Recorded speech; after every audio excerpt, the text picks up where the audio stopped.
Olá, sejam bem-vindos a mais um episódio do Negócios em Pauta, o seu podcast que mergulha no mundo dos negócios trazendo conhecimento, inspiração e insights. Eu me chamo Sene e juntamente com o Walter estamos recebendo um convidado hoje que está com muito conhecimento para compartilhar com a gente, né, Walter? Isso mesmo. Olá, pessoal. A gente está começando mais um episódio. Hoje a gente está com um convidado aqui que vai mudar a sua vida, o Augusto. Ele é, eu posso colocar como educador financeiro também, né? Mas Pode. consultor financeiro, Planejador planejador financeiro. financeiro fica melhor ainda, que é o que a maioria das pessoas não fazem. Augusto, conta um pouquinho como é que é o trabalho que você faz hoje para ajudar as pessoas e conta um pouquinho como é que você chegou nessa profissão. Maravilha. O nosso trabalho hoje é ser o braço direito das famílias quando o assunto é dinheiro. Então, o nosso papel é ser aquela pessoa de confiança na qual a família ou a pessoa ela recorre para ajudar na tomada de decisão, seja na troca de um automóvel, seja na recomendação do regime de casamento, regime de bens de casamento, Não? até na parte de investimentos. Então, eu falo que o nosso trabalho é como se fosse um canivete suíço, né? A gente tem uma ferramenta para cada necessidade do cliente. E dentro do nosso trabalho, né, a gente acaba entrando em algumas áreas que são muito reguladas. Então, de profissão, o meu papel dentro da minha empresa hoje é cuidar da parte de investimentos. Então, eu fico diretamente ligado na parte na parte que é regulada pela CVM, que é a Comissão de Valores Imobiliários. A gente tem todas as certificações e habilitações necessárias para que a gente possa, inclusive, recomendar investimentos para os nossos clientes. Mas dentro do trabalho de planejamento financeiro, a parte de investimento, que é a que mais atrai as pessoas, né? É o assunto que mais traz gente lá para o escritório, ela é uma etapa só. É muito importante você conhecer todos os 6 pilares do planejamento. O primeiro deles é o pilar de gestão orçamentária e gestão financeira. Então, entender o fluxo de caixa da família, o quanto essa família ganha, o quanto essa família gasta, qual que é a previsibilidade de renda que essa família tem, qual que é a particularidade, às vezes a família tem muitos filhos, ou tem uma profissão que às vezes nas férias fatura um pouco menos, né? Um autônomo que os clientes viajam eventualmente, ou no começo do ano tem que pagar matrícula de escola, uniforme de menino, IPVA, IPTU. Então, a gestão orçamentária ela vem para entender todo esse fluxo de caixa.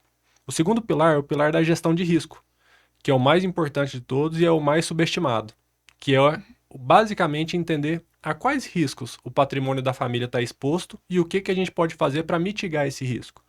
Então a gente vai olhar desde qual que tem que ser a reserva de emergência que essa família precisa ter, quais seguros essa família precisa contratar.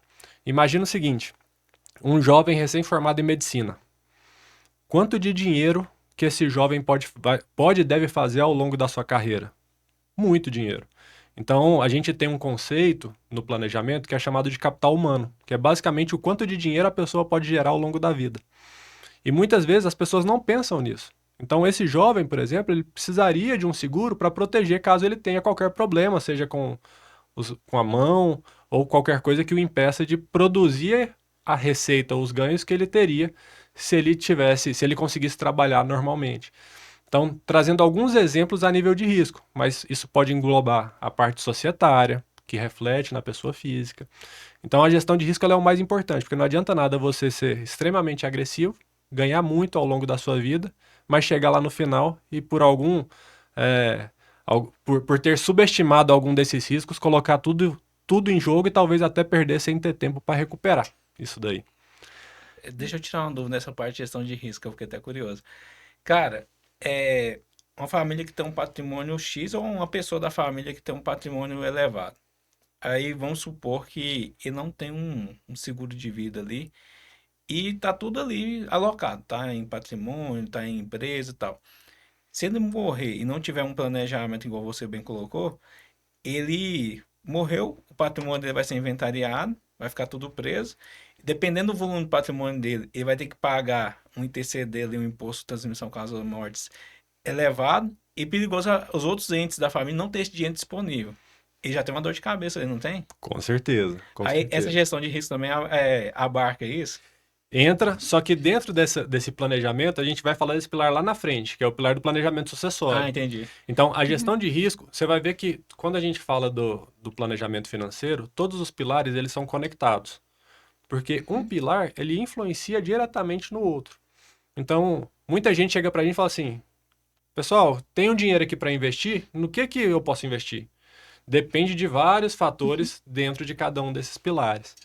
Então, eu vou chegar lá, vou chegar Não, lá. beleza. E então a gente tem a gestão de risco, onde a gente engloba esse macro e que depende muito da particularidade da família.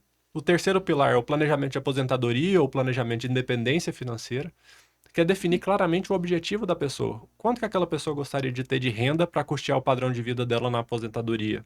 Porque assim a gente consegue equilibrar o futuro com o presente. Você saber o quanto que você precisa guardar para você não passar apuro no futuro, mas também não gastar tudo hoje e esquecer do velhinho que você vai ser lá na E frente. ter uma velhice miserável, né? E ter uma velhice miserável. Esse ponto aí também, se a gente parar para analisar, exemplo, o cara não faz esse planejamento ali de aposentadoria nem de liberdade financeira. Beleza. Você tem algum número de quantos por cento da população, assim, ou se tem algum estudo nesse sentido de que preocupa com isso, faz algum estudo quanto a isso, procuram vocês para fazer esse planejamento? Porque eu acredito que o INSS está fadado ao chegar a um ponto que ele não vai conseguir suprir ali. A população está ficando Uhum. mais velha, a os jovens que têm idade produtiva, muitos não estão trabalhando, então vai acabar que vai ter um déficit, que quem vai trabalhando vai bancando quem está aposentado. Então, quem não está preocupado com isso, lá na frente, como você bem colocou, vai estar tendo uma aposentador, uma velhice ali bem regrada, ou talvez passando necessidades, né? É. Então, assim, tem algo nesse sentido? E pode falar assim. Não, é porque eu até ia complementar, porque eu não lembro de ver um estudo relacionado a isso, mas eu lembro de ver um falando sobre o nível de felicidade na velhice. Porque daí falava isso, que vários idosos entravam em depressão porque eles eram privados de viver aquilo que eles viveram a vida toda, né? Tipo, viajar, estar com a família, ter momentos de lazer. Então, isso era um fator que aumentava a depressão e, querendo ou não, tá relacionado com o dinheiro, E né? até o jovem tem depressão se não tiver dinheiro, mas... E o jovem tem tempo e energia, né, para correr Exatamente. atrás. Agora o idoso já é um pouco mais complicado. Eu não lembro a estatística exata, Uhum. mas eu tenho que no máximo 5% dos aposentados eles conseguem viver a sua vida sem precisar de ajuda ou depender de outras pessoas. Eu acho que esse número ele é ainda menor. Uhum. Então, hoje, atualmente, a gente já tem um percentual muito pequeno de idosos de aposentados, né? Não é nem de idosos, de aposentados que conseguem custear o padrão de vida que eles tinham anteriormente, manter isso daí de maneira independente. E um outro ponto interessante que você até falou aí sobre o INSS, né? É, saiu um estudo recentemente, acho que no último mês, onde fala sobre a necessidade da gente ter outras reformas da Previdência para Uhum. viabilizar o sistema de funcionar. Inclusive sinalizando que a idade de aposentadoria, da forma como ela tá, pode ser que ela chegue a 78 anos lá na frente se a gente não fizer nada. Não. Então, a gente não pode depender somente da Previdência Social, porque senão acaba que a gente não sabe se a gente vai poder contar com esse dinheiro exatamente por essa redução populacional que a gente tem, né? A gente tem cada vez menos pessoas ativas para um número de pessoas aposentadas. E dentro do modelo que a gente tem hoje de previdência, isso pode sim ser um problema. Não sabe se a gente vai estar vivo lá. É. Não- Não, e um outro fator, o sistema básico de previdência, que eu acredito que é a maior parte que recebe, deve ficar ali na faixa de um salário mínimo e meio. E isso hoje já é muito difícil para você sobreviver com essa renda. Então, assim, como que o planejador financeiro, ele pode auxiliar a pessoa a fazer essa gestão, sendo que a média de renda brasileira é muito baixa? Eu acho que daí vai encaixar em outra pergunta que eu vou fazer mais na frente, mas você pode responder essa. Isso é um trabalho bem desafiador, né? Uhum, Dentro do planejamento, a gente define a nossa meta-alvo, normalmente, com base no padrão de vida que a pessoa tem. uhum, Então, teoricamente, a gente desconsidera o INSS da conta. O INSS, Uhum. qualquer receita que o cliente ou a pessoa venha a ter com a Previdência Social, É um ela extra. é uma surpresa, uma boa surpresa, Uhum. né? Mas realmente é um desafio tremendo, porque hoje a gente tem uma população que tem uma renda baixa, né? E quando você chega na faixa dos 60, 65, 70 anos, talvez o salário mínimo que a gente tem hoje, ele não custeia o plano de saúde, né? Uhum. Então, isso reforça a importância da gente ter esse planejamento e esse processo de construção de patrimônio ou de reserva para aposentadoria ao longo da vida ativa, mesmo que seja um percentual pequeno do seu ganho. Claro, Uhum. existem percentuais ideais, a gente pode falar sobre isso Uhum. mais para frente. E aí, quando a gente pergunta, que tanto que eu preciso guardar para eu me aposentar?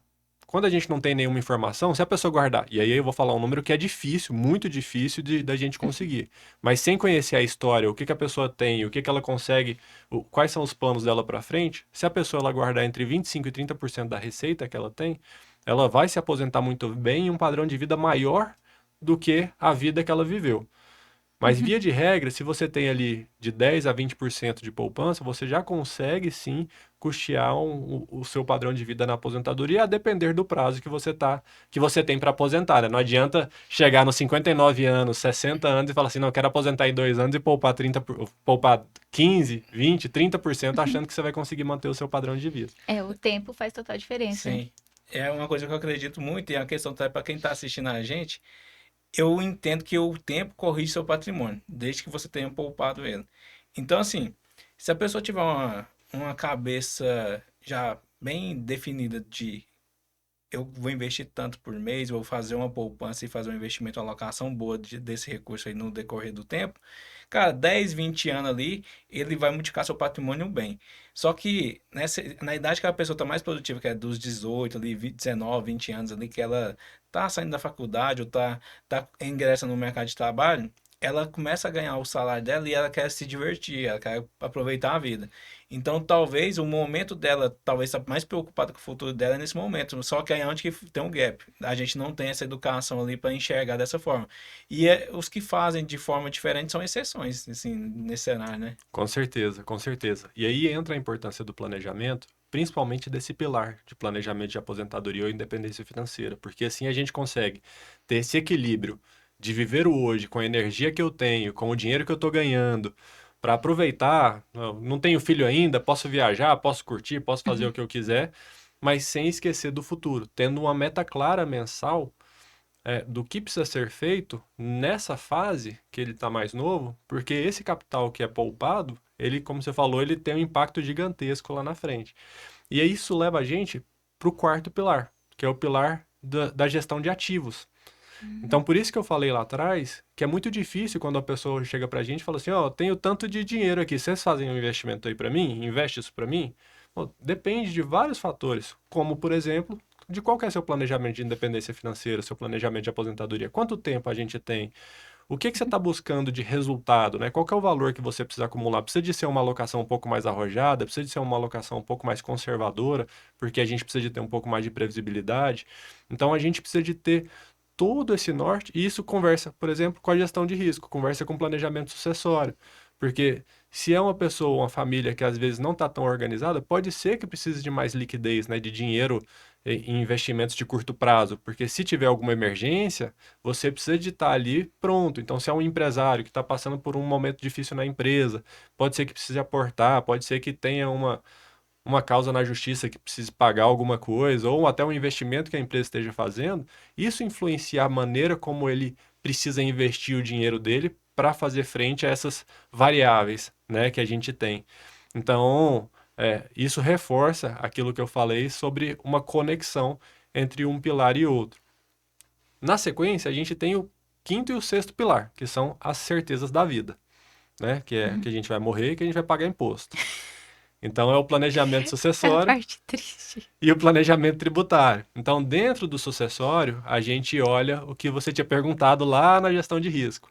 Então, a Uhum. gente analisa todo o patrimônio da família, o que gostaria de ser feito com esse patrimônio, para entender que tipo de estrutura que você precisa para tentar buscar uma otimização tributária. Pode ser uma holding, pode ser um fundo, pode ser uma previdência, pode ser um seguro de vida, dependendo de como tiver todo o patrimônio. É encaixar cada produto dentro da necessidade. Então, a gente brinca que a gente é um canivete suíço, porque dependendo do profissional que você vai recorrer para buscar essa solução de sucessão, aquele profissional ele só vai ter uma ferramenta para entregar. E, inevitavelmente, vai encaixar aquela ferramenta para a família, o que muitas vezes, às vezes, não resolve todos os problemas. E dentro do sucessório tem uma coisa que eu acho mais importante ainda do que o benefício econômico. O benefício econômico eu vejo como algo, um efeito colateral do planejamento sucessório bem feito, que é a união familiar. Quantas famílias vocês conhecem que já não brigaram, deixaram de falar, irmão deixou de falar com o irmão, primo deixou de falar com o primo, Falta de é, herança. Isso é até uma por causa de pergunta que eu ia herança. fazer. Porque, assim, eu acho que esse momento ele é bem delicado, porque, assim, mexe em um setor que é delicado para as famílias brasileiras. E aí, não sei se existe uma estatística para isso, mas existe bastante confusão familiar nas famílias brasileiras, né? Então, é filho de um, casamento com outro. Então, assim, isso também vai impactar nesse planejamento, né? Com certeza. E isso volta também para a gestão de risco, porque a gente olha para o patrimônio, além da sucessão, a gente começa a identificar quais são os riscos que a gente tem. Uhum. E já é comum vamos botar nesse século de 2000 para cá, e tem se tornado cada vez mais comum, principalmente à medida em que a população ela vai vivendo mais, famílias, às vezes tiveram 3 casamentos ao longo da vida, teve filhos com Então, 3 pessoas. Então você vai tendo famílias cada vez mais complexas que você precisa de organizar tudo e entender quais são os riscos que a gente tem nessa situação, o que pode acontecer, e sentar com as pessoas envolvidas para desenhar isso de uma maneira que evite conflitos lá na frente. E o mais importante, né? Tentar deixar o patriarca ou a matriarca, ou a pessoa que fez o dinheiro, tranquilo de que na falta dele não vai ser um problema ainda maior para resolver, né? Porque acaba que é engraçado. A gente passa a vida inteira tentando ganhar dinheiro e construir o patrimônio. Então, não ter dinheiro é um problema. Depois que tem, Depois que tem, você fica preocupado em perder, você fica preocupado porque a família vai brigar, você fica preocupado por uma diversidade de coisas. E aí você fica preocupado porque você tem o dinheiro e tem uma série de variáveis ali que tiram seu sono. Então, o nosso papel aqui é trazer essa tranquilidade para o cliente, para a família que está na fase de construção, o que ela precisa fazer para ela chegar onde ela quer, ela ter certeza de que ela está no caminho certo. E para a família que já tem o patrimônio construído, que já pode viver da renda desse patrimônio, o que ela precisa fazer para que fique ali tudo organizado para que eles possam dormir tranquilos também. né? Então, assim, você tem que entender o contexto geral. Não dá para você falar assim, não, eu vou investir nisso para você, porque você tem que entender estrutura familiar, o nível de risco está exposto, o tamanho da família, quantas pessoas estão envolvidas nessa família. Então, assim, você tem que fazer quase um estudo da árvore genealógica do pessoal ali para descobrir e para fazer um planejamento bem feito. Exatamente. Então, isso conversa também com o planejamento tributário, que vai para a próxima etapa. Então, a gente pega o imposto de renda das pessoas envolvidas até para entender, hoje, como é que estão as situações dos imóveis, das empresas. Dentro das empresas, se a família tem sócio, como é que está a conversa entre os sócios? Tem acordo de sócio? Tem acordo de cotista? O que que fala sobre, na falta de cada um ali dos sócios principais, sobre a entrada de herdeiros? Isso é previsto? Isso não é? Para que tudo fique amarrado de forma que a gente não evite problema no futuro. Então a gente até brinca, né? Quando chega uma família, um cliente lá, fala assim, ó, passa meu telefone pro seu filho ou pra sua esposa ou pro seu marido. Se você vier faltar, pode falar para ligar para mim que a gente ajuda a resolver. Então, porque acaba que você acaba se tornando um confidente, acaba se tornando um amigo da pessoa, da família, e ajuda ela a direcionar as coisas da melhor maneira possível. Isso aí resolve o problema do futuro e do presente, porque faltou dinheiro na casa também é um dos motivos de terminar o casamento, né? Que, tipo, dá briga pra caramba. Com certeza. Uma das maiores razões de divórcio é a questão financeira, é a questão, e normalmente a falta do dinheiro, Sim. né? Então, isso aí é um ponto muito importante, é extremamente importante que o casal converse sobre dinheiro, né? Que um tenha noção do que está acontecendo. É claro, existem regimes de casamento, existem casais e casais, mas quando você tem comunicação na forma que foi Uhum. acordada, você acaba tendo uma chance de sucesso muito maior ali e a evitar, de forma que a gente consiga evitar esse problema, né? Você até comentou, e eu também acredito muito nisso, que a parte financeira é muito mais psicológica do que exatas, né? De fato. Então, assim, tendo em vista que é muito mais psicológico, que é um assunto extremamente importante e mexe com todas as áreas da nossa vida, por que você acha que o brasileiro, aí agora eu tô generalizando, negligencia tanto esse assunto? Essa é uma boa pergunta. Essa é uma boa Vale um pergunta. milhão de A reais. Vale, pergunta de 1 milhão. vale R$ 1 milhão.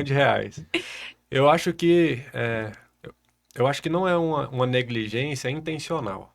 Falta de conhecimento mesmo. Eu acho que é uma falta de conhecimento, eu acho que é mais uma questão cultural.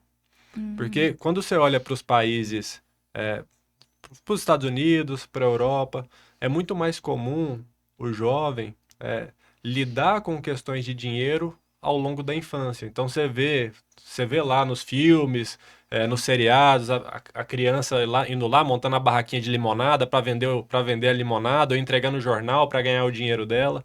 Então, nos Estados Unidos e na Europa, desde o começo, por uma questão cultural, se incentiva que a criança mexa com dinheiro, tenha noção de orçamento, tenha noção do que ela ganha no mês, que o dinheiro ou o cartão de crédito, ele não dá em árvore, você tem que trabalhar para ganhar ele.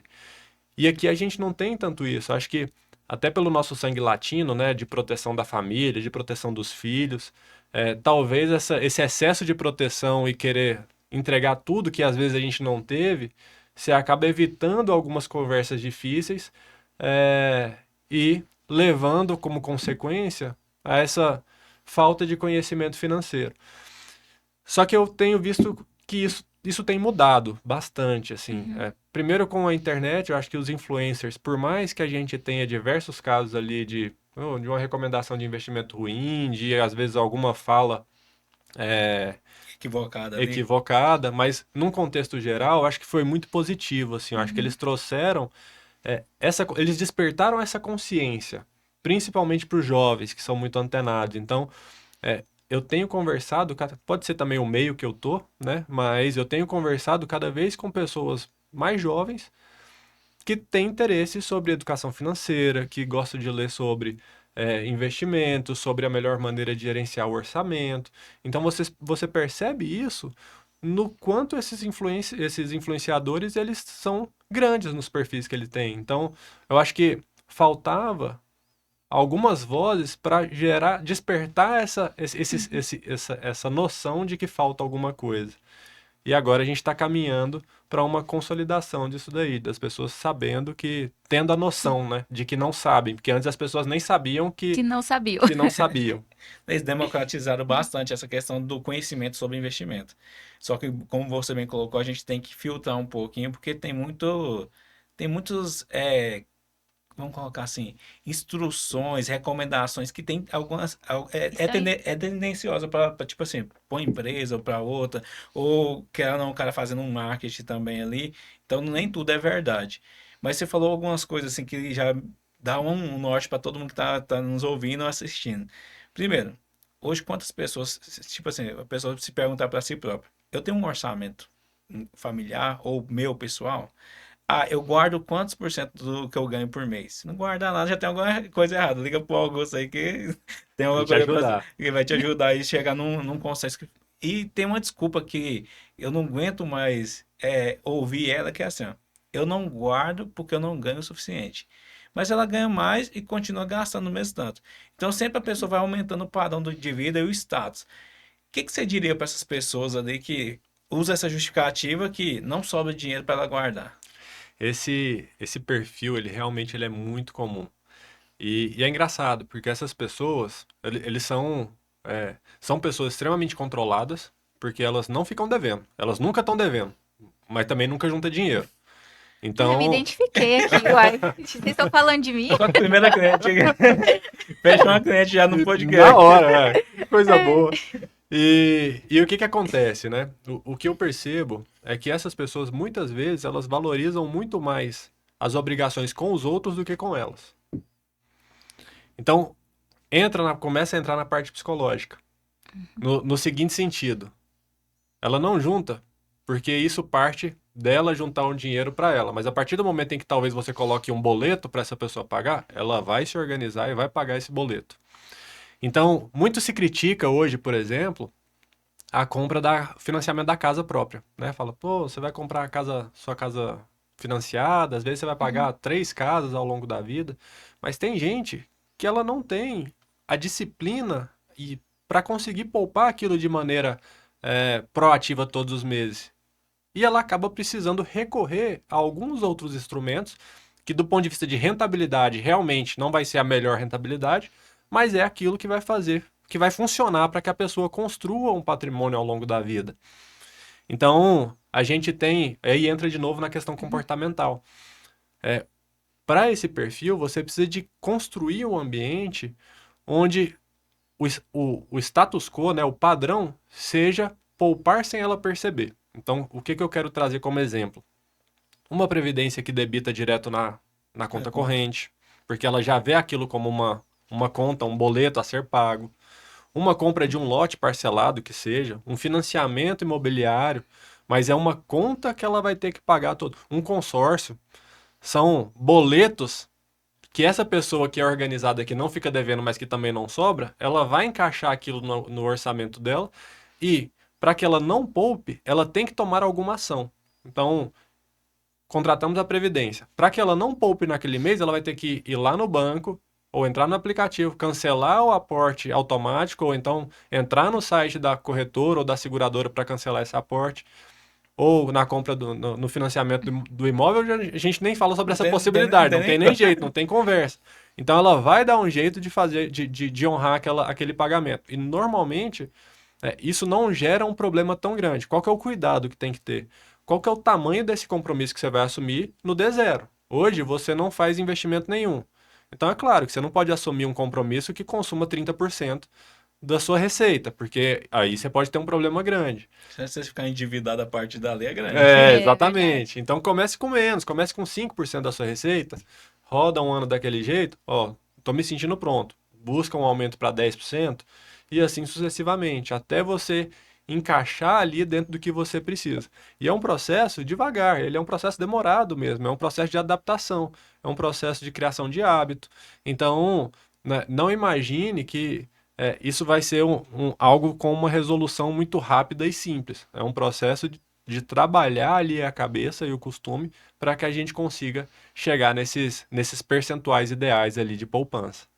Tudo é construído, né, junto, né? Não, e assim, um detalhe que você falou, e eu até me citei como exemplo, porque exatamente, antes eu tinha uma organização financeira, eu conseguia poupar sempre, aí eu comecei a gastar. Gente, para você voltar é muito difícil, né? Então, assim, o hábito bom para ser construído, ele leva um tempo, mas para você perder esse hábito ou implantar um hábito ruim, é muito rápido. É muito rápido e é muito difícil você voltar, né, pro Uhum, patamar que você estava, como você bem falou. O que normalmente acontece? Quando você olha para finanças, agora entrando na parte um pouco mais técnica, né? uhum, Normalmente você fala de gastos fixos e variáveis, né? Quando você olha para finanças familiares, a gente pode transformar esses nomes para algo que fica mais palpável para a gente. Então, o gasto fixo normalmente é o seu padrão de vida. Então, o que uhum. é seu padrão de vida?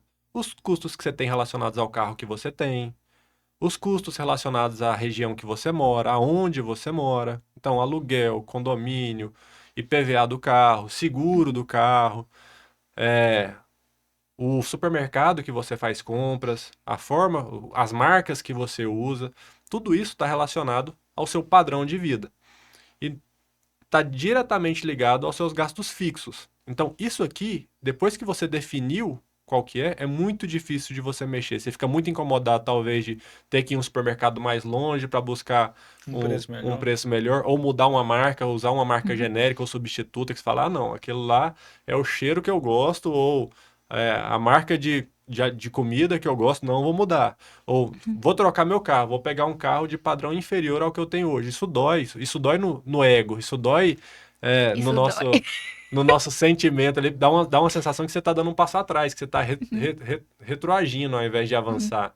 Da mesma maneira, o imóvel, né? Depois que você... E aí é aquilo que você falou, a pessoa ganha mais, ela já equilibra os gastos.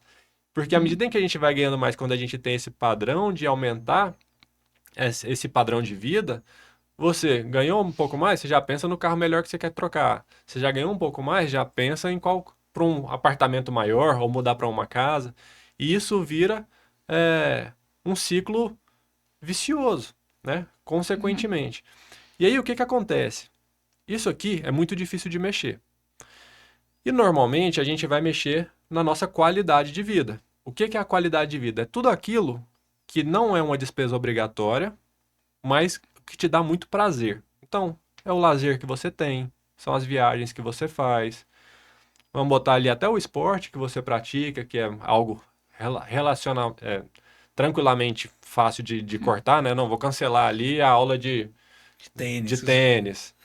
Você tá O me beach usando tênis. mesmo. Ele tá falando tudo o que eu faço.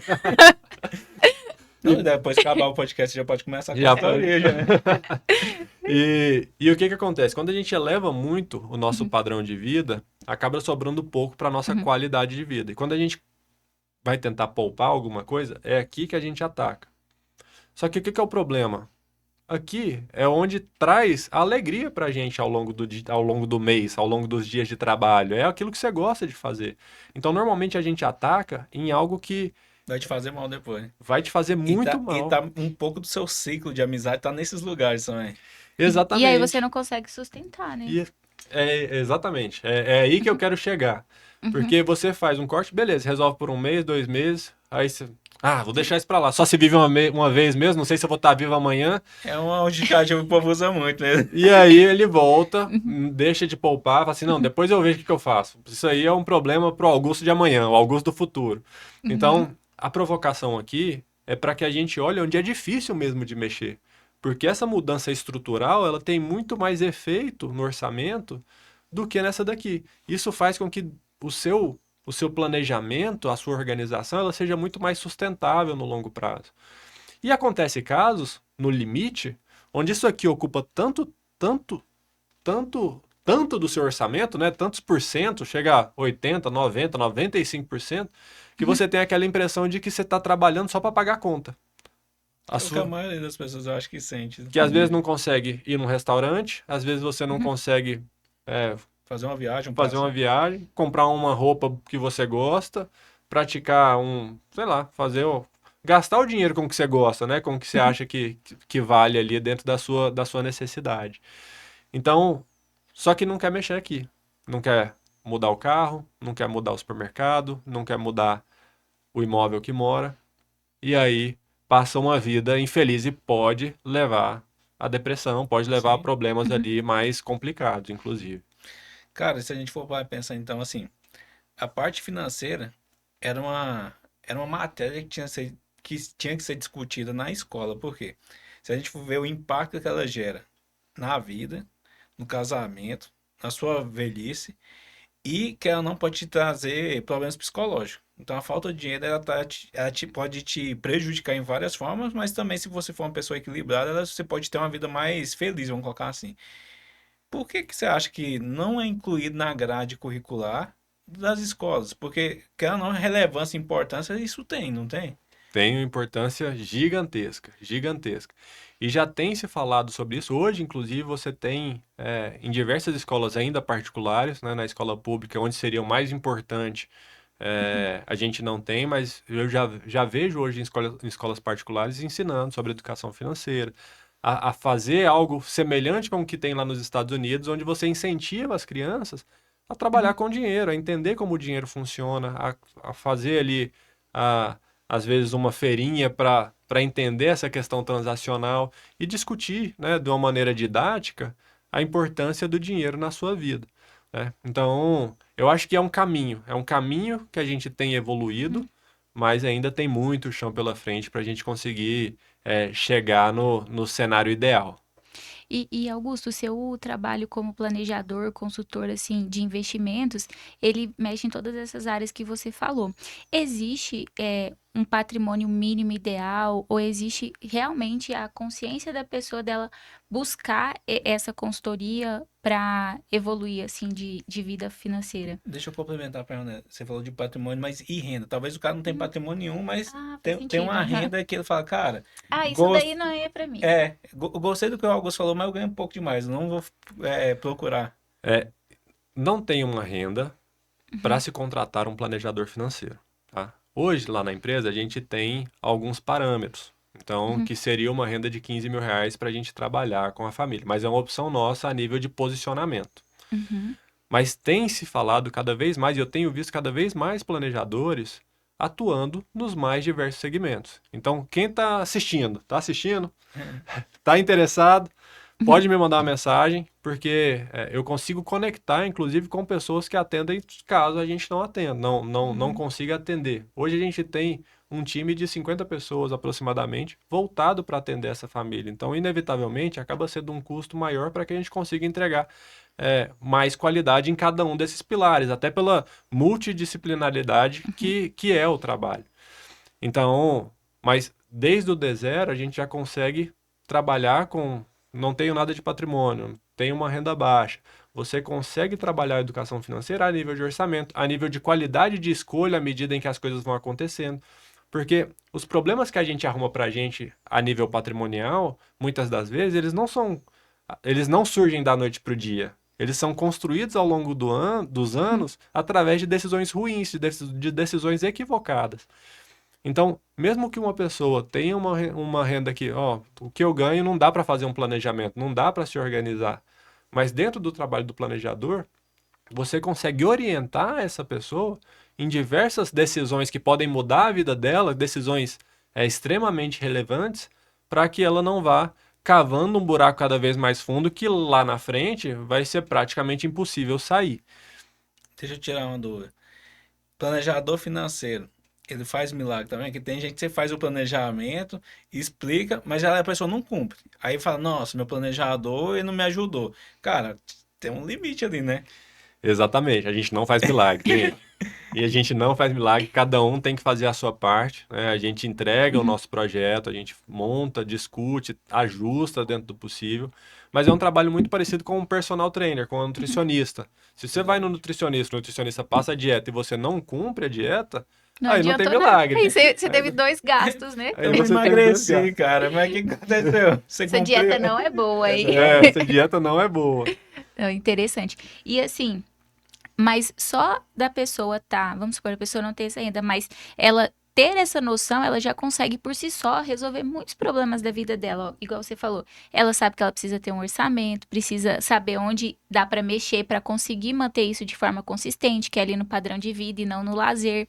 Então já dá pra ela evoluir bastante só com o conhecimento que a gente tá compartilhando aqui hoje. Eu fiquei com uma dúvida. É 15 mil a renda familiar, não A é? renda familiar. Oi, cara, dependendo, tiver umas 3 pessoas da família que ganham 5 mil, já dá para fazer o planejamento Uhum. financeiro. Então, não Ah, fica, sim, é familiar. É então não familiar. é tão inacessível assim. Então o pessoal tá olhando assim, falando, ah, isso aí não é para mim. Cara, eu acho que é, porque lá no futuro isso vai impactar na vida das pessoas, sabe? E do mesmo jeito que ter uma nutricionista e um personal faz você fazer a dieta e treinar direito, ter um consultor provavelmente, né, vai ser essa mesma linha, vai fazer você seguir o orçamento de maneira fixa. Com certeza. Você Teve um. cobra seus clientes, fala, cadê que você cumprindo a meta aqui, ó? Tem que cobrar, ué, tem que puxar a orelha quando necessário.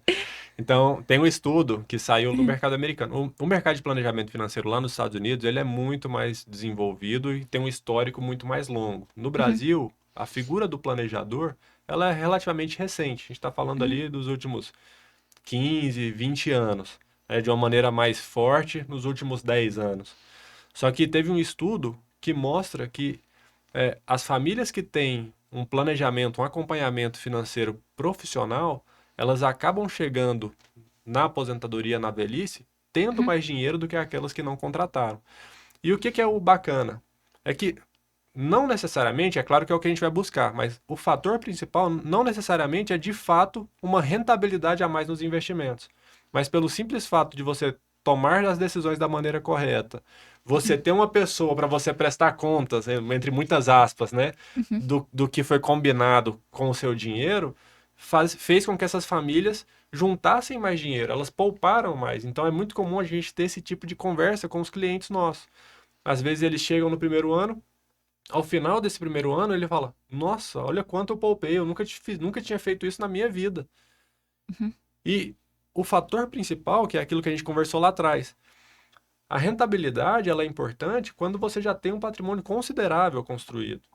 Quando você tem um patrimônio no processo de construção, imagina que é o seguinte, uma pessoa ela consegue poupar R$ 500 por mês. Em um ano, ela poupa R$ 6.000, certo? E aí o seguinte, vamos supor que essa pessoa, ela investindo sozinha, ela tenha um retorno anual na casa dos 10%. 10% de 6 mil? de 6 mil, 600. R$ 600. Aí vamos supor que ela encontra uma metodologia fantástica que ela vai aumentar em 50% o quanto ela consegue render o patrimônio dela. O rendimento anual vai para 15% ao ano, né? Um aumento de 50%. Se ela aumentar em 50%, ela vai ganhar R$ 300 a mais. R$ 300 a mais não é nem um mês de aporte. Às vezes é melhor ela preocupar o tempo que ela vai gastar para ganhar 50% a mais de rendimento. Se ela gastar trabalhando, talvez ela consiga aportar 2, 3, 4 vezes esse valor. Então, o processo de construção, o aporte mensal, ele é muito importante. Ele é um pouquinho da neve que você vai jogando para virar aquela bola de neve gigante lá na frente. Então, isso não pode ser esquecido, isso não pode ser negligenciado, deixar para lá na frente, porque você perde o seu maior, dentro da conta exponencial, né? A variável ali que tem uma maior influência é o tempo. Então, isso aí é importantíssimo de você aproveitar ao longo da sua jornada. Uma coisa que eu gosto de fazer, Augusto, é montar planilha. E, tipo assim, com objetivos diferentes, eu vou colocando as alocações que eu vou fazer. Isso aí no decorrer do tempo, tipo assim, você fala, igual a gente colocou, por exemplo, R$ 500. Você vai colocando R$ 500 todo mês, você vai olhando assim e fala, nossa, vai demorar demais. E um ano só juntei isso aqui. Mas quando você projeta para 10, 20, 30 anos, você fala, cara, isso aqui faz sentido. Aí quando você vê ali, cara, se eu investir ali 30 e poucos anos, eu vou ficar milionário, eu vou atingir meu primeiro milhão. Beleza, aí o cara fala assim, mas 30 anos, mas o problema é que 30 anos vai passar do mesmo jeito. Você guardando esses R$ 500 ou não guardando, aí é a decisão que o cara tem que tomar também. Chegou daqui 30 anos, posso estar com esse patrimônio aqui, ter uma vida mais tranquila que vai me gerar uma renda também, esse patrimônio, ou eu vou ter gastado. E eu uso a analogia do imposto de renda. Na análise que você vai fazer durante o ano, fechou o ano, você vai fazer a sua declaração de imposto de renda. Parte vai virar patrimônio e parte despesa. Aí eu faço aquela variação de caixa. Cara, será que eu estou pegando mais do meu rendimento durante o ano? Estou patrimonializando ou estou deixando virar despesa? Aí isso daí tinha que incomodar as pessoas, né? Com certeza. O imposto de renda ele é um ponto ali que é um momento para você parar e olhar e E fazer essa analisar. provocação, né? Fazer essa análise ela é muito interessante. E a gente, eventualmente, todo ano, né, quando o cliente entrega o imposto de renda, a gente pede para ele mandar para a gente. E dentro do projeto anual, a gente passa ali sobre o imposto de renda junto com ele. E é engraçado essa percepção das pessoas quando elas estão com a gente. Ela olha lá o rendimento no ano. Não ganhei não ganhei esse tanto de dinheiro aí não. É pra onde que ele foi? Eu não gastei isso tudo? Falei, gastou sim. Se você não, se Você você não não tá vendo a sua conta, você com certeza gastou. E você Algum não lugar percebe. foi. Algum lugar foi. E um ponto que é importante nisso que você falou ali de fazer essa projeção de onde você vai estar daqui 30 anos, onde você vai estar daqui 35, é tomar cuidado com as armadilhas que tem ao longo desse caminho. Isso volta em você se conhecer enquanto perfil para você tomar a melhor decisão do ponto de vista de que tipo de investimento que você precisa ter para te ajudar a ter mais dinheiro lá na frente. Porque o que que é o mais comum? A pessoa chega lá com a gente, ela não tem o hábito de poupar e começa a poupar a partir do trabalho. Beleza, poupou o dinheiro, juntou lá R$ 50.000. Na hora que ela vê R$ 50.000 na conta, ela já começa a fazer conta do que ela vai fazer com esse dinheiro. Eu vou trocar o carro, eu vou fazer a viagem, vou fazer. Calma, isso aqui não é um dinheiro para você usar, isso aqui é o dinheiro da sua aposentadoria lá na frente. Então tem gente Que se sabota ali. que se sabota e faz parte do nosso trabalho entender assim, ó, esse cliente não pode ter dinheiro na conta. Esse cliente vai ter que ter um dinheiro em um lugar, em uma previdência onde ele não consegue olhar, abrir o aplicativo para olhar de maneira fácil, né? Apaga o aplicativo do celular ou vai para um consórcio, vai novamente para o Financiamento. financiamento, porque aí você não tem jeito de pegar aquele dinheiro. Então isso volta em conhecer o seu perfil e que Uhum. tipo de investimento que pode encaixar para te ajudar a chegar onde você quer. No final, o planejamento ele não tem o intuito de fazer o dinheiro render mais, mas fazer com que funcione o trabalho para que você consiga atingir o objetivo que você quer, independente do caminho que a gente vai precisar de seguir, independente dos produtos que a gente vai precisar usar. Pode, muitas das vezes, ser um caminho que, às vezes, ele não é o ponto ótimo do ponto de vista de rentabilidade, mas ele é o ponto ótimo do ponto de vista da aplicabilidade para que a gente consiga chegar onde a gente quer, né? Nossa, Não, muito os interessante. clientes dele tá bem. Eles pensam em gastar depois que eles acumulam junto o dinheiro. Tem gente que antes de receber o dinheiro, tipo assim, vai pingar um dinheiro na conta que ele nem sabia que ia pingar. Aí ele fica sabendo, já fala, não, vou fazer isso, vou fazer aquilo, e nem espera a coisa acontecer e já tá gastando dinheiro. Antes de dinheiro pingar na conta, já gastou. Augusto, essa questão do brasileiro acreditar muito em milagre. Tipo assim, ó, eu vou comprar um Bitcoin que daqui a um tempo vai valorizar, eu estou milionário. Aí eu vou jogar na Mega Sena, as pessoas ainda têm muito essa visão de vai acontecer um milagre e eu vou resolver minha vida. Para essas pessoas, você tem algum conselho assim? É melhor trabalhar ou o que você aconselha? Ou é melhor investir em algum tipo de alocação específica, algum produto, ação, fundo imobiliário, tesouro, o que seja? Tem alguma coisa que você fala assim, isso aqui você pode colocar que vai resolver sua vida, você vai colocar só um pouquinho, o trem vai disparar, ou o cara vai ter que trabalhar e conseguir a regra mesmo e ir acumulando pouco a pouco ali? O pessoal, infelizmente, não tem milagre. O processo de construção, ele é consistência, ele é majoritariamente consistência nos aportes, consistência, frequência ali no trabalho e no que você coloca para dentro do bolo. A gente gosta muito de milagre, né? Porque é o mais fácil, é o Sim. mais cômodo, Não é doloroso. não é doloroso, normalmente é o que vende quando você vai para o marketing, né? Então você vai para as redes sociais, o que que bomba no seu propaganda no YouTube ou às vezes num patrocinado no Instagram. Vou te ensinar um método que vai multiplicar o seu dinheiro por 8, vai multiplicar o seu dinheiro por 10. Porque isso é muito mais fácil de vender, é muito mais fácil de você comprar, né? E acaba que isso gera uma falsa sensação de que essa é a maneira correta de organizar as coisas. Então, essa semana, inclusive, eu vi uma frase bem bacana assim, falando que muita gente fica na dúvida, né? O que que é o mais importante? É intensidade ou consistência? Porque a intensidade, ela chama atenção, né? Seria esse ganho de uma vez, é um negócio que brilha os olhos. E a consistência é algo monótono, é a rotina, é aquilo todos os meses e tudo mais.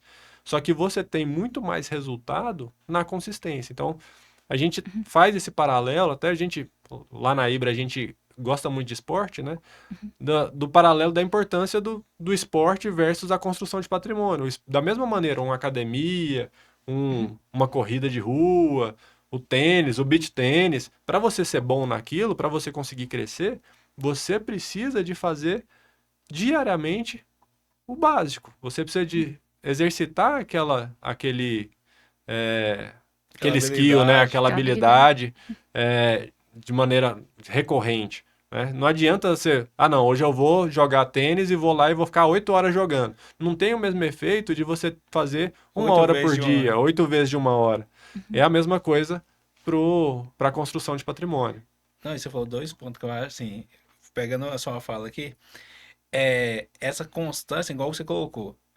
Como é comportamento, a maior parte da nossa, é, vamos colocar, vamos colocar psicologia financeira que a gente vai construindo, a gente vai ter que construir através de comportamento. Então você vai ter que ir reforçando. Então tem que ter a constância ali pro cara ir guardando e sabendo também que aquilo ali não pode ser gasto de uma vez, não empolgar com o negócio e querer gastar e realizar ações ali de uma hora para outra que talvez não está no momento correto. Outra questão que você foi falar de esporte, eu lembrei do negócio, na nossa conversa aqui antes de começar o podcast, que é o seguinte, quantas pessoas que a gente conhece que na idade produtiva dela ou no auge delas ganham muito dinheiro, igual a gente tava falando do milagre também, tem gente que ganha na Mega Sena e depois torra tudo. Jogador de futebol, cantor, tem muitos a gente conhece e já conheceu, já foi muito famoso, chegou no auge, provavelmente acumulou muito recurso, que você vê que os caras ganham muito dinheiro, mas no final da vida, você vê os caras numa situação ruim, eles somem da mídia e acaba que de vez em quando um aparece em algum programa televisivo ali e falando assim, ó, cara, me ajuda que eu tô precisando, fui abandonado e tal. isso também é comportamento, tá ligado no que você falou. Mas por que que você acha que as pessoas não buscam ajuda para gerenciar? Por que que elas ficam com esse ego e falam assim, o dinheiro eu ganhei, agora eu sei o que fazer? Por que que eles não procuram um cara igual você para, tipo assim, se eles fizessem, eles teriam mais sucesso? Eu acho que muitas das vezes é o que a gente falou lá atrás sobre a percepção da população, sobre a necessidade de ter uma ajuda profissional daquilo. Muitas vezes a pessoa, quando a gente fala de pessoas que se destacaram no mundo dos esportes, né, no mundo da música, na maioria das vezes são pessoas que vieram de origem muito humilde. E às vezes ela nem se toca que ela precisaria de uma ajuda profissional. E tem um fato adicional, que a gente acaba, a gente acaba se encontrando com esse perfil de cliente eventualmente. E tem um padrão do seguinte: normalmente, essa pessoa tem uma pessoa de confiança, que é a pessoa que estava com ela desde o começo, né? Hum, Que teve uma origem humilde tanto quanto ela. E essa pessoa de confiança, muitas vezes, quando a gente chega para ajudar, ela se sente ameaçada, ela acha que ela vai ser substituída é, pelo nosso trabalho. E não é isso, a gente está chegando para somar.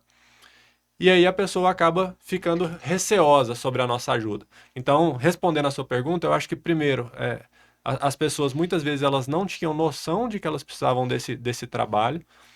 Um segundo ponto, eu acho que muitos achavam que quando você está no auge, você é o foda, você é o melhor o cara do mundo, você é cara. o cara. Não vai acontecer nada de errado e aquilo vai acontecer, vai continuar por O resto da muitos vida. anos. Então Uhum, muita gente acha que aquela situação que ela está vivendo vai perdurar por muito tempo. uhum.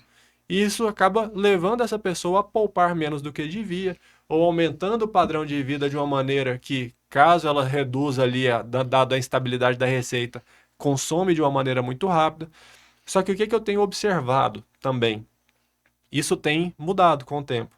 Então, Uhum. tem sido cada vez mais comum a gente receber contatos de atletas, de cantores, de artistas, buscando um direcionamento em função dessa carreira curta. Uhum. Então, essa percepção ela tem sido cada vez maior para esses profissionais. E eu fico feliz, porque realmente é muito triste, assim, né? Você vê uma pessoa que ganhou tanto dinheiro ao longo da vida, Você tinha admiração pelo cara depois. tem uma Uhum. admiração e vê a pessoa, às vezes, em uma condição onde depende da ajuda de amigos ou, enfim, tenha que buscar outros meios ali que eventualmente entra até em falência, né? Sim. Fica sem nada mesmo, me devendo muito na praça. Não, ia falar. Não, e eu ia até falar isso, é a parte das dívidas, né? Porque, assim, querendo ou não, o ambiente também influencia, que é um ambiente de ostentação, porque, querendo ou não, a gente já falou aqui em outros episódios sobre essa questão do ambiente. Então, a pessoa tá ali num ambiente de ostentação que pode ser que aquilo talvez faça um pouco de sentido, mas não provoca uma felicidade completa. E aí isso também gera duas frustrações, né? Porque ela não tá realmente feliz por estar vivendo aquilo, feliz de maneira plena, e ainda tá consumindo o patrimônio dela. Então, assim, são vários fatores que você prestar atenção nas finanças pode resolver a sua vida. E aí eu tenho uma teoria que Uhum. se o cara crescer, igual você colocou assim, ele vai aumentando o status e ele vai estar no meio de pessoas que gastam também. E ele vai aumentar o padrão de vida. Se o cara tiver uma renda e começa a gastar muito, e ele parar, igual você falou, ele deixa de oferir Parar aquela de renda, produzir. cara, ele quebra muito rápido e quer não, ele vai ficar quebrado e ainda ficar devendo, porque provavelmente ele não vai querer baixar o padrão dele, ele vai se endividar um pouco a manter aquele padrão e quando ele acordar para a vida, o negócio ficou feio, sabe? E aí uma outra dúvida. Isso a gente está falando muito da pessoa física e da família. Para a empresa, vocês também dão essa consultoria? Hoje não, a gente não atende empresas, mas a Uhum. gente ajuda o cliente dentro de alguns pontos quando ele tem a necessidade. Mas a Uhum. nível de entrega, ó, vocês trabalham com empresas? Não, o nosso foco ele é 100% família. Entendi. Uhum. E eventualmente a gente acaba ajudando clientes autônomos, né, que tenha Uhum. talvez uma receita que não é uma empresa, eventualmente, produtores rurais, a trazer uma noção de governança, de como que ele tem que organizar o dinheiro dele, de forma que ele consiga ter uma noção mais clara do que é o negócio e do que são as despesas familiares, mas a gente não vai Uhum. a fundo, né? Não, vamos definir aqui o orçamento do ano que vem da sua empresa, o orçamento do Uhum. ano que vem do seu consultório. A gente não vai fazer lançamento para ele, a gente vai dar o direcionamento do que precisa ser feito para ajudá-lo. Porque uma coisa, dentro dos Uhum. pilares todos, tudo isso influencia no patrimônio. Então a gente quer ajudar as pessoas, mas a gente não vai tão a fundo ali dentro do negócio, porque a gente se limita ao patrimônio familiar mesmo. E a gente falou aqui, Augusto, sobre pessoas que vivem ali, tipo, gasta tudo que ganha, mas também existe muito forte no Brasil, né? Sai várias pesquisas de pessoas endividadas, né? Então, assim, pessoas que gastam além daquilo que ganham. Então, assim, tem alguma dica que o planejador pode dar para esse tipo de pessoa sair dessa areia movediça, porque os juros de cartão de crédito são enormes, do crédito rotativo também. Então, assim, como que a pessoa ela tem que ter um choque de realidade para ela sair desse endividamento? De novo, esse trabalho ele é muito psicológico, né? Porque o endividamento, ele é só um sintoma, né? Ele Uhum. é um sintoma de alguma coisa mais profunda. Então, o primeiro passo é entender o que está causando aquilo, né? O que está causando esse consumo desenfreado? O que está levando aquela pessoa? Qual que é a história daquela dívida? Então, a gente fala muito lá no escritório quando chega, ou uma dívida, ou um patrimônio maior, que não conversa tanto com a renda que a pessoa tem. Você olha e fala assim, qual que é a história disso aqui? Você precisa de conhecer como que aquilo chegou naquele ponto para você conseguir desenhar um plano de ação e tentar ajudar a pessoa. Quando você fala de dívida, isso aí isso volta naquela falta de educação financeira. Muita gente não tem nem noção quanto que ela deve. Às vezes chega lá Ué. alguns clientes e falam, ó, tenho dívida disso. Então, o primeiro passo é organizar todas as dívidas, fazer essa listagem desses passivos, organizar quanto que você deve, onde que você deve, qual que é a taxa de juros que é cobrada em cima dessa dívida. Porque a partir dessa organização, você consegue priorizar. Não adianta você querer atacar todas de uma vez. Você vai ter que focar em uma, resolver uma, próximo. E na segunda, atacar a segunda, resolveu a segunda, vai para a terceira. E aí a conversa com os credores, a ideia é que seja bem transparente. Fala, ó, devo, não nego, pago quando puder. Tenho a intenção de honrar o que eu devo, mas eu estou vivendo uma situação aqui onde eu não estou conseguindo resolver todos os pontos. Então, buscar essa renegociação ela é importante. E claro, buscar uma renegociação que seja factível e não a renegociação pela renegociação, porque é muito comum você também ver as pessoas, às vezes, renegociei, paguei a primeira parcela, não vou pagar mais, era só para ganhar tempo. E isso você vai só desperdiçando o seu dinheiro no fim das contas, né? Aquela parcela que você pagou Resolveu, não. não resolveu nada, o que você vai ter de multa e juros daqui 3 meses já é o tamanho da dívida que você tinha quando você desembolsou aquele dinheiro naquele momento importante. Então, ao invés de tentar focar em todas ao mesmo tempo, e atacando uma a uma para que a gente consiga solucionar. Você tem alguma dica para pessoa que é muito consumista? Isso aí essa dica seria, eu acho que seria muito ligado diretamente ao que a gente falou sobre a automatização da poupança. Quem é muito consumista tem que buscar essa automação, né? Encontrar maneiras de colocar mais um boleto ali para ela pagar. Então, existem hoje aplicativos onde você consegue fazer uma poupança através de débito no cartão de crédito. Então, funciona, você cadastra seu cartão de crédito, debita lá toda semana e ele vai ficando numa conta, rendendo 100% do CDI. Para quem é consumista, Nem vai X ver, né? reais a mais no cartão de crédito, nem vê, vai se virar lá para pagar e você consegue ajudar essa pessoa a poupar. Então, acho que entra muito nessa automação, né? E de você criar um ambiente que permita que essa pessoa consiga poupar, né? E, claro, criar uma dificuldade para que ela acesse esse dinheiro. E Augusto, você trabalha diretamente com famílias. E aí, quando você tem pessoas que são boas para guardar dinheiro, são boas para fazer dinheiro ali, casadas uma com a outra, eu acho que o trabalho flui de maneira muito mais tranquila. Mas como que faz quando você tem um poupador e um gastador? Você fala assim, não, separa, porque aqui não vai ter jeito. E isso aí é uma sinuca de bico, né? Que a gente se coloca eventualmente. Mas eu falo que é bem comum esse tipo É? de relacionamento, assim.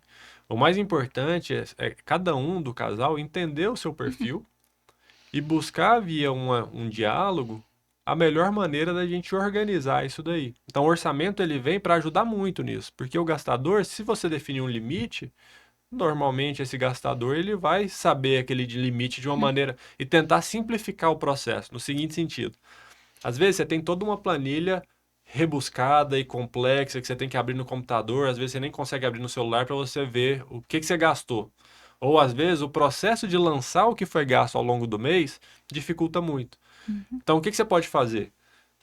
O gastador, você vai ficar com esse cartão de crédito aqui, ó. A fatura ela não pode ultrapassar o valor de X.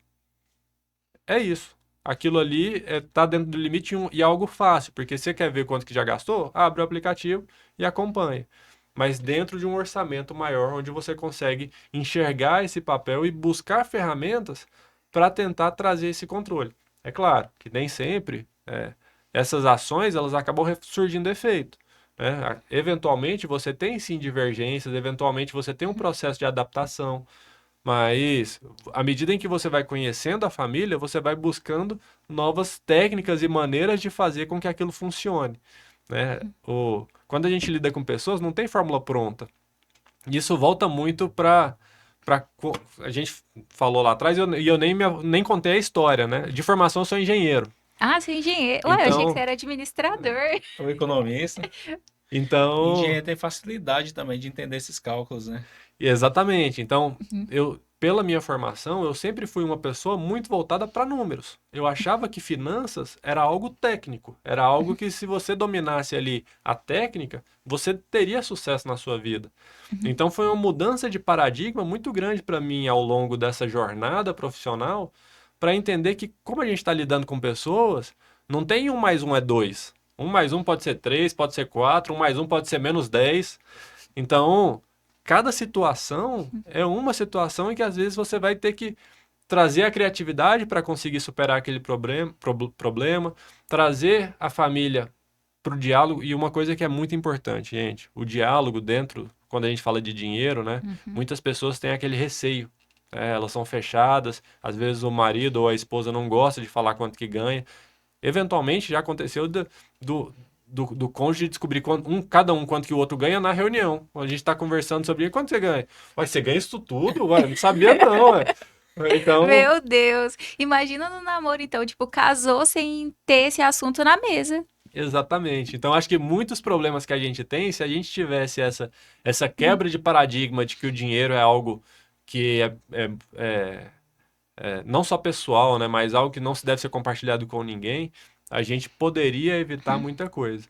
Então, dentro do nosso trabalho, volta muito naquilo. Não é só técnica, é uma educação financeira, é trazer essa quebra de paradigma, é provocar esse pensamento nas pessoas para que a gente tenha uma comunicação cada vez melhor entre a família, não só entre o marido e a mulher, entre os cônjuges, mas também com os filhos, com os descendentes. Porque às vezes você percebe uma família que está vivendo uma situação complicada, só que às vezes eles não querem baixar o padrão de vida deles por causa dos filhos. Porque o filho continua gastando o que ele gasta antes, está fazendo as mesmas coisas, seja os esportes, seja as aulas ou o que quer que seja, o lazer, viagens. E às vezes aquele casal ele tem receio de falar sobre dinheiro com os filhos. Só que essa comunicação ela é extremamente importante para a gente conseguir encaixar esse orçamento e fazer com que as coisas funcionem de uma maneira muito mais leve. Você passa a olhar o dinheiro como um meio para você atingir os seus objetivos e não como um fim ou como uma coisa suja que você não deve falar, que você tem que Ter vergonha. que você deve ter vergonha. Então a comunicação é um ponto muito importante nesse processo. Não, esse ponto que você abordou agora, assim. Vamos lá, a gente falou muito do casal. Mas e os filhos? Assim, dependendo da idade dos filhos, eu acho que é importante os pais inserir eles nessa conversa. De falar de orçamento familiar, mostrar que dinheiro não cai do céu, explicar o valor das coisas. A partir de qual idade você acha que já pode inserir os filhos nessa parte de planejamento aí financeiro? Eu acho que sempre que você tiver a oportunidade, mostrar que o dinheiro é ganhado com suor é muito importante. Eu tenho um caso engraçado do meu sócio. Teve um dia que ele estava com a filhinha dele, e aí ela pediu. Não lembro o que que era. Não lembro se era o, uma coisa, um doce, alguma coisa. Aí ele falou assim: Ô filha, papai tá sem dinheiro. Ele, não, usa o cartão, cadê o cartão? Ele, só passa o cartão. Ele não entende que O cartão tem um limite lastreado ao dinheiro que ele e que você ganha. tem que pagar aquilo em algum Sim. momento, né? Então, você trazer esse. Aí é a hora de explicar, tentar trazer um pouco de como que funciona, né? O que que é o cartão de crédito que você está usando para pagar depois, mas que você tem que pagar. Então, é claro, depende muito da maturidade da criança. Cada criança ela tem a sua fase de evolução e assim, tô arriscando entrar em um ponto onde não é o meu domínio, né? A gente acaba lidando muito mais com os adultos do que com as crianças, mas sempre que tiver a oportunidade de mostrar para a criança de como aquilo funciona, como que o papai ganha o dinheiro, porque para a criança o papai sai, volta e ganha o dinheiro, né? O que que ele tem que fazer? Como é que ir para o trabalho, mostrar como o trabalho funciona, tudo isso é válido, né? E à medida em que e naturalmente, quando você tem esse assunto em casa, você provoca a curiosidade cada vez mais. A criança ela passa a conhecer algumas nomenclaturas, ela passa a perguntar, principalmente pela curiosidade muito grande. Eu não tenho filho ainda, mas eu vejo, né, pelos amigos, pelos meus sócios que tem filho pequeno, quando você envolve ela nesse assunto, quando esse assunto ele não é um paradigma, não é algo sujo, não é um segredo, naturalmente essa conversa ela vem. E quando ela tem dúvida, é mais fácil dela ter dúvida dentro de casa e te perguntar, para que você consiga ajudá-la ali no entendimento, né, de como as coisas funcionam. Eu acho importante os pais pensar Entendi. em conversar com os filhos já desde de criança ali, para eles se formando. E beleza, até então eu não tive essa formação quando eu era pequeno, mas eu tenho essa possibilidade de proporcionar isso para meus filhos. E vão ser adultos que vão sofrer menos ali na frente. Até mesmo a questão de buscar cursos, buscar, igual você falou, aqueles projetos de escola que criam pequenas empresas ali para simular Uhum. negócios. Então, assim, eu acho que isso tudo aí já vai formando pessoas menos desconhecedoras do que é dinheiro, do que é um negócio, e entra um pouquinho da questão até de empreender, né? Porque muita gente acha que empreender é só pegar o dinheiro, começar a explorar uma atividade econômica e vai E se dar pronto. bem. Na maioria das vezes é melhor talvez ele nem empreender e continuar trabalhando, que ele vai se dar melhor do que se ele for inventar de empreender numa coisa que ele não tem tanto domínio, ele vai quebrar o negócio e ainda acaba que atrapalha a pessoa física dele. Com certeza, com certeza. Essa parte da educação de base e de assuntos diversos que os pais eles acabam conseguindo perceber, e claro, cada família tem os seus princípios, cada família tem os seus valores, mas essa provocação desde criança desses assuntos de gente grande Uhum. acaba criando uma maturidade ao longo da vida muito maior. Então, tem uma frase que a gente usa muito lá, que é o seguinte: muito se prepara o dinheiro para os herdeiros. Então a pessoa vai, faz infinitas reuniões, aí vai botar, ah não, aí vai fazer essa holding, aí vai fazer essa doação, aí já vai fazer esse testamento, aí já vai fazer essa previdência, já vai contratar esse seguro, já vai fazer todo esse desenho, mas Nunca conversou com o pessoal. não prepara o herdeiro para o dinheiro. Você prepara o dinheiro para o herdeiro, mas não prepara o herdeiro para o dinheiro. E aí você acaba levando a uma consequência. Eu não sei se vocês já ouviram a frase, né? Mas é pai rico, filho nobre, neto pobre. Avô Ah, já rico, ouvi. filho nobre, neto pobre. Isso. Porque em 3 Uhum. gerações, normalmente, o patrimônio ele acaba. Muitas das vezes por essa falta de educação financeira que vem de berço. Porque o que que é muito comum? E aí não vou falar que não são todos, né? Mas acontece do pai que passou por muita dificuldade, pai e a mãe que passaram por dificuldades, conseguiram conquistar um padrão de vida ok, que os filhos não passem pelas dificuldades que eles passaram. E isso traz na criança um sentimento de que as coisas são muito mais fáceis do que na verdade elas são. E constrói uma relação com o dinheiro onde ela acha que o dinheiro ele é fácil, é algo que você não precisa de trabalhar para ganhar, que é só você querer que você vai conseguir. Então, tira um pouco da realidade, né, na criança. Você blinda tanto, entrega tanto tudo aquilo que ela quer, que você acaba minando o relacionamento dessa criança com o dinheiro ao longo da vida. E aí a gente, como consequência, tem ali essa utilização, né, desse patrimônio construído pelos patriarcas e matriarcas na segunda ou terceira geração em diante. Então é um ponto importantíssimo ali para se atentar, né? Um cuidado que tem que ter. Nossa. Se a gente for para pensar, assim, sua profissão passa por gerações e, quer ou não, assim, pegando esse exemplo, meu avô e minha avó, vamos supor que trabalhou junto a um patrimônio. Aí veio os filhos, deu continuidade, foram educados da forma que deveria, deu continuidade. Aí na hora que viesse os netos, as coisas sempre ficariam mais fáceis, porque veio uma geração acumulando patrimônio, conversaram com os filhos e eles foram sendo orientados e participaram das decisões, aprenderam ali. No final, conseguiram gerir bem, vai passar para os filhos deles, eles conseguirem replicar essa mesma instrução ali. Cara, vai chegar um ponto que a família está muito bem, os filhos vão viver uma vida muito tranquila. Se não perder esses valores e essa questão de replicar esse conhecimento, acaba que a tendência é acumular patrimônio. Mas é isso que a gente vê que não acontece, né? Eles se perdem, porque quando uma coisa se torna fácil com uma parte da família, depois eles acham que o tempo ficou bom e vão gastar dinheiro. É. Tanto que existe, assim, algumas famílias no mundo que são ricas há várias gerações, né? Mas porque houve Essa preocupação, esse né? planejamento e essa preocupação. E é muito interessante porque eu acredito muito nesse fator que você falou, que é assim, a pessoa passou por muita dificuldade e quer oferecer aquilo que não teve para o filho. E eu acho que nas relações que eu já observei, quando você não tem dinheiro, ou não tem uma condição financeira, é muito mais fácil você falar não para o seu filho do que quando você tem dinheiro. Porque o não é pela situação e não pelo seu querer. E quando você tem dinheiro, o não é porque você não quer dar para poder ensinar alguma coisa. Então, ter essa consciência de que você está treinando o seu filho, né? Treinando no sentido assim, tá educando ele, porque o seu não vai ser com muito mais amor do que o não do mundo.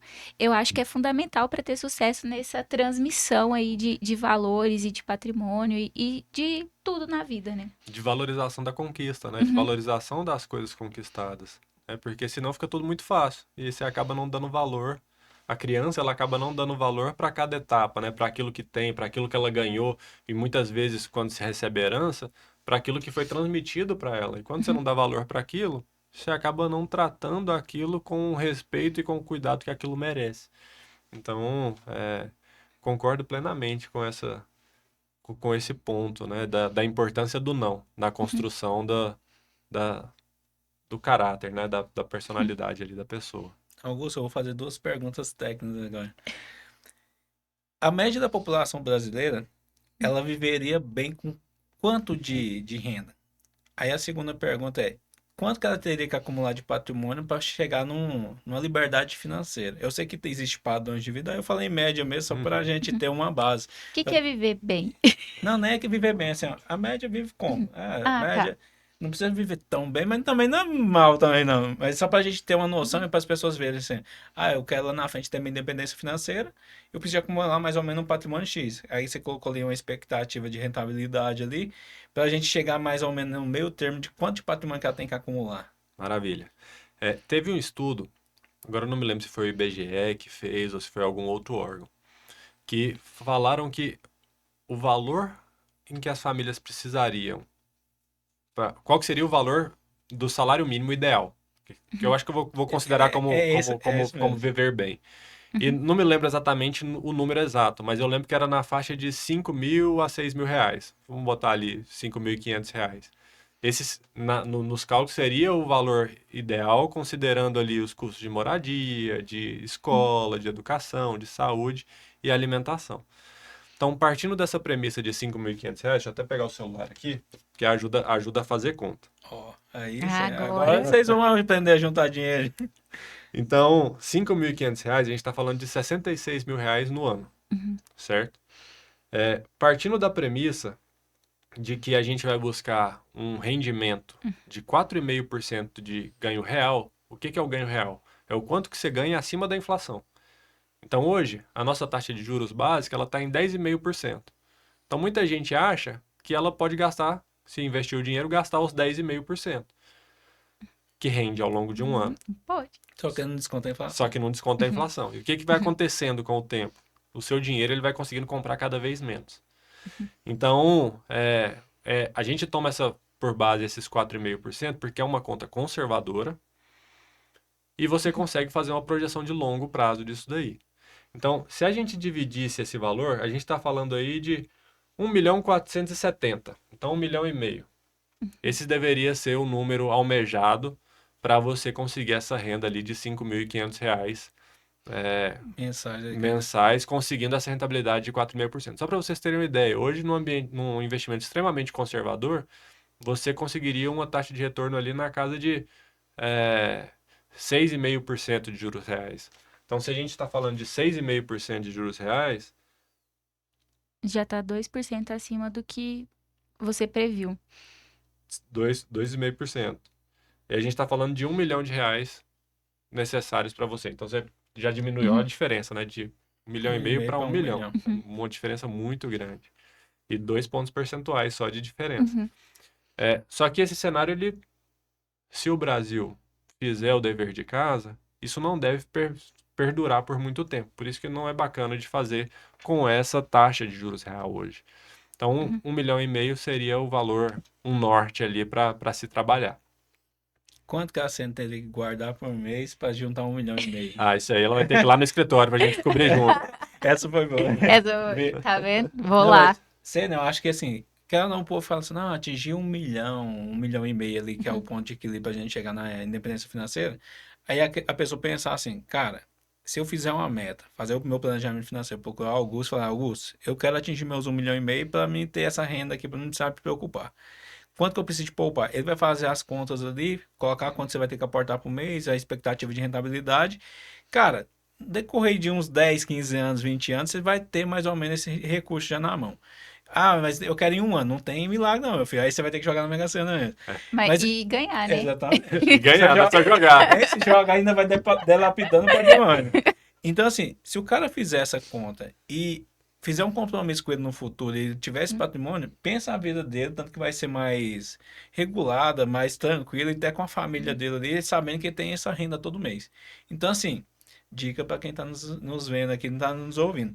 Cara, se você não é uma pessoa disciplinada, busque uma pessoa que vai te apoiar, porque ela vai conseguir, primeiro, te entender como é que você funciona, que bem, como você bem colocou, tem gente que vai conseguir guardar o dinheirinho dela tranquila, mais regradinha, e tem gente que vê o dinheiro na conta e fala, tá sobrando, vou gastar. Então, essa pessoa não pode ver o recurso parado, que ela vai achar uma destinação, e muitas vezes a destinação é uma despesa. Então, assim, busque esse aconselhamento, porque, cara, é seu futuro que está indo embora. E da sua família também. Então, você está prejudicando não só seu futuro, mas da sua família. Então, eu acho que quando a pessoa pensa assim, não é só eu, é minha família toda que eu estou impactando agora a partir da minha decisão. Aí o cara fala, eu sou solteiro. Mas se um dia você pretende casar, já começa a pensar nisso agora também. Que é mais fácil juntar dinheiro sendo solteiro do que talvez casado, porque aí você vai ter que investir em casa, na família, comprar meio de locomoção. É um orçamento mais fácil de gerenciar, né? Não que necessariamente seja mais fácil, talvez por fatores de mais despesa, porque você acaba tendo duas receitas também, hoje, na dinâmica verdade. familiar atual. Mas é um orçamento mais fácil de gerenciar, porque você sabe exatamente tudo que você vai gastar. Quando você está num casamento, você não sabe o quanto que a sua esposa ou seu marido gastou hoje, por exemplo, ou o quanto que gastou ontem, a não ser que você acompanhe diariamente.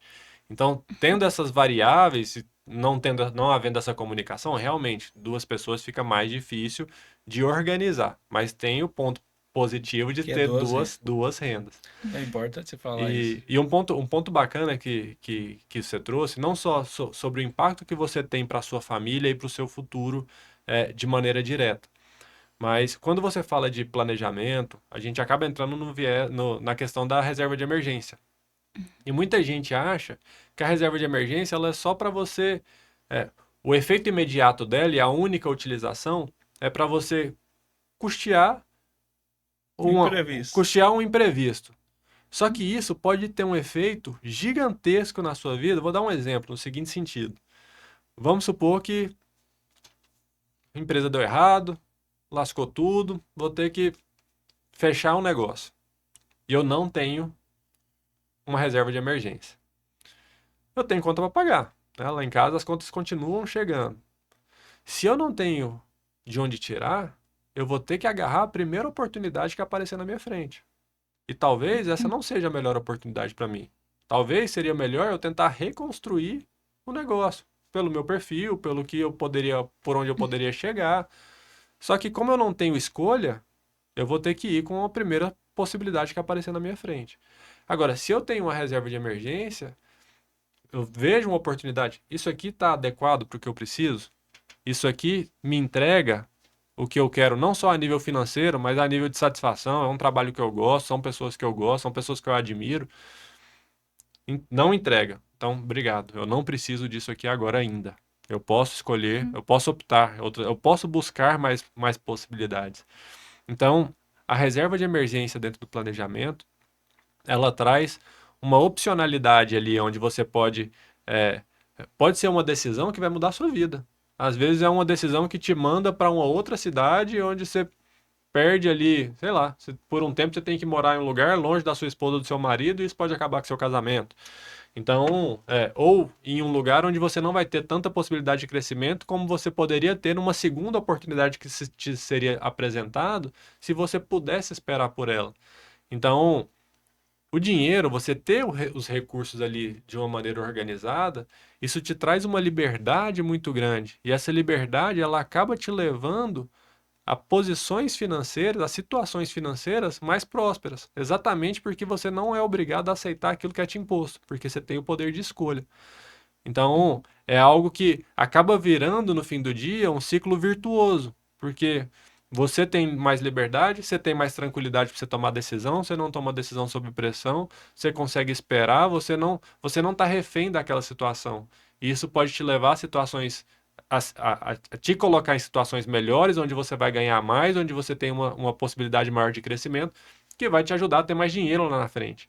Então, quando a gente fala de dinheiro e de patrimônio, vai muito além do rendimento. Isso pode definir que A sua caminho, o vida, rumo da sua vida. Total. Exatamente. das pessoas que você vai conviver, das pessoas que você vai relacionar. Exatamente, exatamente. Cara, que impacta isso ali na vida das pessoas. E a pessoa só pensa, não, deixar um dinheiro guardado ali, mas se não conseguir também tá tranquilo.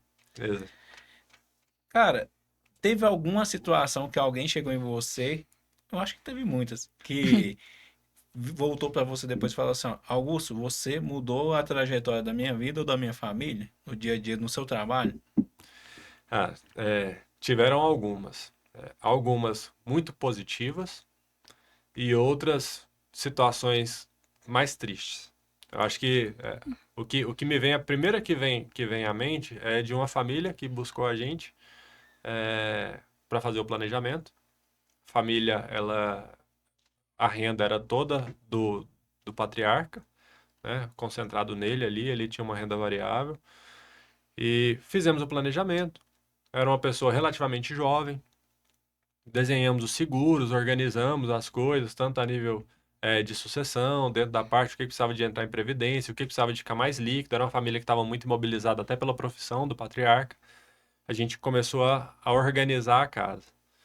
Com, agora eu não me lembro se foi no primeiro ou no segundo ano de trabalho, mas eu acho que foi no primeiro. Então, com uns 10 a 12 meses, estava no final do primeiro ano. Essa pessoa, o patriarca, ele foi fazer uma cirurgia de apendicite e veio a falecer por erro médico. Nossa Senhora. Nossa. Então era uma família que a matriarca ela nunca tinha trabalhado, sempre trabalhou em casa, né? Foi do lar, criando os filhos, Uhum. coordenando a casa, e os filhos ainda estavam na faculdade. Então, quando a gente ficou sabendo, pô, foi um impacto gigantesco para a gente. E aí, posteriormente, né, depois que tudo passou, a gente teve uma reunião de renovação, né, de acompanhamento com essa família, e eles falaram, ó, eu não sei o que teria acontecido com a gente se a gente não tivesse Se organizar. contratado e se organizado, contratado vocês e se organizado da maneira como a gente se organizou. Porque aí na falta dele, receberam o seguro, tiveram a segurança financeira, deu tempo, a gente conseguiu reduzir o custo que teria a nível de sucessão, não foi aquele Deus nos acuda, onde que a gente vai tirar dinheiro para pagar o inventário? O Uhum. que vai O que que você vai acontecer? vender para pagar? Que Que aí que... vem Não, advogado. e ainda fica travado nessa Sim. venda também. Tem que pedir autorização. Exatamente. Então, essa foi uma situação assim, que foi bem marcante para a gente, porque apesar da gente ter entregue um resultado positivo, foi bem Pegou de forma bruta, dolorido, né? assim, Uhum. foi bem dolorido para a gente de sentir isso daí. E a gente já teve algumas situações onde chega a família com a gente e aí entra de novo. Essa situação também é algo que acontece eventualmente. mas que entra dentro do planejamento aquele ponto de ir muito além do dinheiro, que é a organização familiar no ponto de vista sucessório para evitar conflito entre irmãos.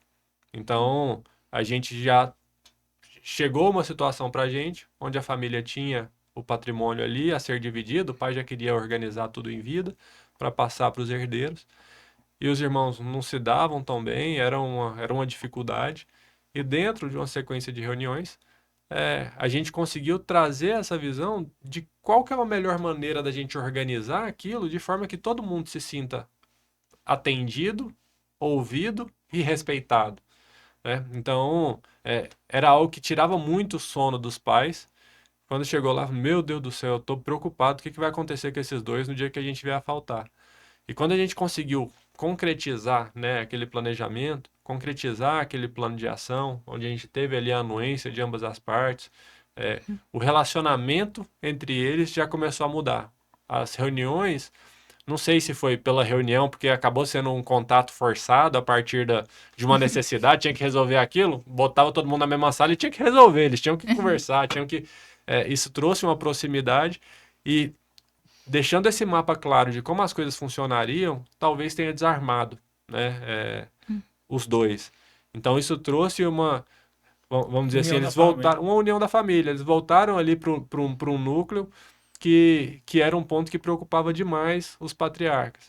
Então isso para a gente é considerado uma vitória também. A gente enxerga isso como algo muito positivo e gratificante no trabalho. E a gente tem diversos casos, que são os mais variados, assim, Eu imagino. desde de ajudar a família a atingir um sonho, seja comprar uma casa, seja a enviar o filho para o intercâmbio, seja, enfim, fazer uma viagem. E aí a gente tem diversas situações que são gratificantes. Então, eu sou muito feliz, assim, com essa profissão, né? Com esse caminho que eu escolhi, porque no fim do dia, se a gente consegue fazer um bom trabalho com a família, a gente ajuda a família a realizar sonhos, a prosperar, a se sentir bem, a ficar mais feliz. Então, vai muito além do retorno financeiro E muito além dos números também, né? Sim. e muito além dos números. Muito legal. Augusto, a gente já está caminhando aí pro final do nosso episódio. Eu gostaria muito de agradecer a sua participação. Tenho certeza que todas essas dicas que você trouxe foram muito práticas e muito além do que a gente costuma ver, que é tem que preencher tal planilha. Então, assim, você trouxe realmente o conhecimento prático e real para quem está nos assistindo hoje. Tem alguma dica que você gostaria de compartilhar que você talvez não falou ainda? Bom, pessoal, eu acho que o mais importante é buscar conhecimento de maneira constante, né? Eu acho que até como a dica que eu dou é ler o livro chamado A Psicologia Financeira. Esse é bom. Esse livro é muito bom. Esse livro ele é muito bom, ele traz muitas provocações que às vezes a gente nunca parou para pensar. E eu acho que se seguir essa dica de ler o livro, você vai pegar muitas dicas no livro que vai ter um impacto muito maior do que qualquer coisa que eu falasse aqui agora.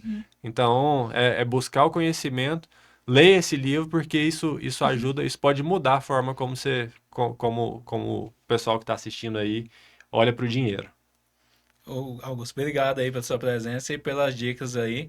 Acho que quem está nos escutando e não pensou nesse leque de possibilidades que ele tem para alocar o recurso financeiro, repensar comportamentos, eu acho que deu um insight e quem tiver interesse, a gente vai colocar na descrição desse episódio e se você entra em contato com o Augusto ali e para fazer seu planejamento financeiro. Com certeza, será um prazer. Eu que agradeço pelo convite e estamos abertos aí ao próximo papo, viu? Combinado, Muito então. obrigada, Obrigado. Augusto. Obrigado. Pessoal, ó, tá aqui na descrição todas as informações sobre a empresa do Augusto. É Ibra, né, que chama. Isso. Fica aqui em Goiânia, mas vocês atendem o Brasil todo. Então, entrem em contato, se organizem. Vocês viram aqui hoje que isso é fundamental para uma vida feliz e cheia de realizações. Até o próximo episódio. Obrigado. Obrigado.